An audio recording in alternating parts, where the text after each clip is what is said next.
£700 million spent sending 4 volunteers to Rwanda. A programme that ran for more than 2 years and sent just 4 volunteers. We said, Madam Speaker, at the time, Deputy Speaker, at the time, we said at the time, frankly, it would have been cheaper to send those same people on a round trip to Australia on the former Prime Minister's private helicopter. It turns out it would have been cheaper to buy each of them a fleet of private helicopters themselves. Never mind, frankly, spending the money on paying for thousands more doctors, more nurses or police officers, or paying to boost our border security instead.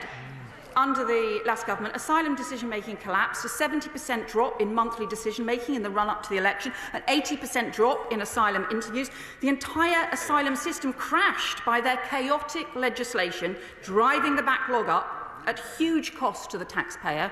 And enforcement undermined, a 34% drop in returns compared to the last Labour government. Just 4 employers charged with illegally employing migrant workers in the space of 2.5 years. And of course, £700 million spent sending 4 volunteers to Rwanda. A programme that ran for more than 2 years and sent just 4 volunteers. We said, Madam Speaker, at the time, Deputy Speaker, at the time, we said at the time, frankly, it would have been cheaper to send those same people on a round trip to Australia on the former Prime Minister's private helicopter. It turns out it would have been cheaper to buy each of them a fleet of private helicopters themselves. Never mind, frankly, spending the money on paying for thousands more doctors, more nurses or police officers, or paying to boost our border security instead. So we said in our manifesto that we would stop the chaos, return order to the system. That's what this bill does, and that's exactly what we're doing. Since the election, we've started by ensuring rules are respected and enforced, because immigration is important, but the system should not be misused or abused. So we have transferred staff and resources from the failed Rwanda scheme and boosted returns and enforcement. The result is a 24% increase in enforced returns in the first 7 months for those who have no right to be in the UK. 19,000 people returned by the end of last month, including the 4 largest return charter flights in our country's history, and a 38% increase in illegal working raids and arrests compared to the same time period under the previous government. New biometric kits rolled out so immigration enforcement can check fingerprints and biometric residence permits on the spot, and already increasing the approach to prosecuting employers for exploitation and employment of illegal workers. I will give way to the honourable member. I thank her for giving way. Of those that have been deported since she came into office, can she tell the House how many had crossed into the UK on a small boat? Well, I should perhaps point her to her own government's record, which left us with a shocking and disgraceful backlog in the asylum system. We are now clearing that backlog so that small boat cases can now be returned, something that wasn't possible under her government's approach, because frankly they never decided any asylum cases, and as a result they couldn't even return anyone who arrived on small boat because their system was so broken.